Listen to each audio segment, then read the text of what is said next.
Hi అండి. నేను ఈవేళ వంట స్టైల్ కొంచెం కొంచెం మారుస్తూ ఉన్నాను. ప్లీజ్ లైక్ చేయండి, షేర్ చేయండి, సబ్స్క్రైబ్ చేయండి.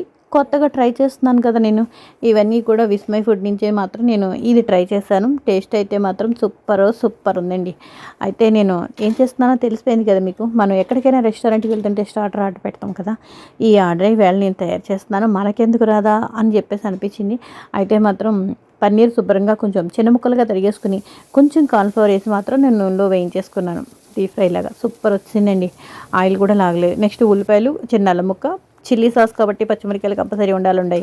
నెక్స్ట్ క్యాప్సికమ్ ఇవన్నీ కూడా ఒక్కసారి ఉల్లిపాయలు గోల్డిష్ కలర్ వచ్చేదాకా వేయించుకుని ఆ తర్వాత క్యాప్సికమ్ వేశాను. కొంచెం chilli sauce, Chinese chilli paste అయితే మాత్రం ప్రిపేర్ చేసుకుంది ఇంట్లో ఉంది.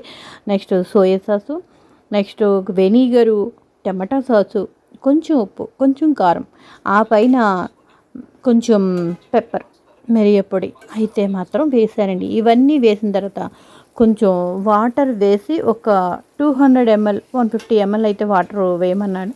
వేసిన తర్వాత ఒక 5 నిమిషాలు వదిలేసాను అలా. ఫినిషింగ్ టచ్ జీడిపప్పు వేసాను అనుకోండి. అయితే ఇలా వేసిన తర్వాత వేగిన తర్వాత వాటర్ కంటెంట్ అయిపోయిన తర్వాత అప్పుడు ఒక్క 5 నిమిషాల తర్వాత ఈ పన్నీర్ మాత్రం వేసేయడం. పన్నీర్ కూడా వేసిన తర్వాత ఒక్క 10 మినిట్స్ అయిపోయింది. కొంచెం కార్న్‌ఫ్లోర్ లిక్విడ్ లైట్‌గా కొంచెం చేస్తే జ్యూసీగా లిక్విడ్‌లా ఉంటుందన్నమాట. ఈ విధంగా అయితే మాత్రం పన్నీర్ వేసేసాను. ఇంకా సూపర్ అండి. మనం రెస్టారెంట్‌లో కొనుక్కుంటే కొంచెం ప్లేట్ ఇస్తాడు. 250, 200 రెస్టారెంట్ బట్టి పే చేస్తూ ఉంటాం కదా. అయితే అది ఎవరికీ సరిపోకుండా ఉంటుంది. అయితే ఈ విధంగా నేను స్టార్టరు చేసుకున్నాను. నాకు రెస్టారెంట్ స్టైల్‌లో లాగే వచ్చిందండి. సూపర్ ఉంది టేస్ట్ అయితే మాత్రం. మీరు ఒకసారి ఈ విధంగా ట్రై చేయండి. గార్నిష్ కోసం కొంచెం జీడిపప్పు వేసుకున్నాను. సేమ్ రెస్టారెంట్‌లో టూత్‌పిక్ మాత్రం పెట్టుకున్నానండి. మనం కూడా రెస్టారెంట్ స్టైల్‌లో చేయగలమండోయ్. తిని వచ్చేయడమే కాదు, ఎలా చేశారో కూడా ఇట్టే పట్టేస్తాం.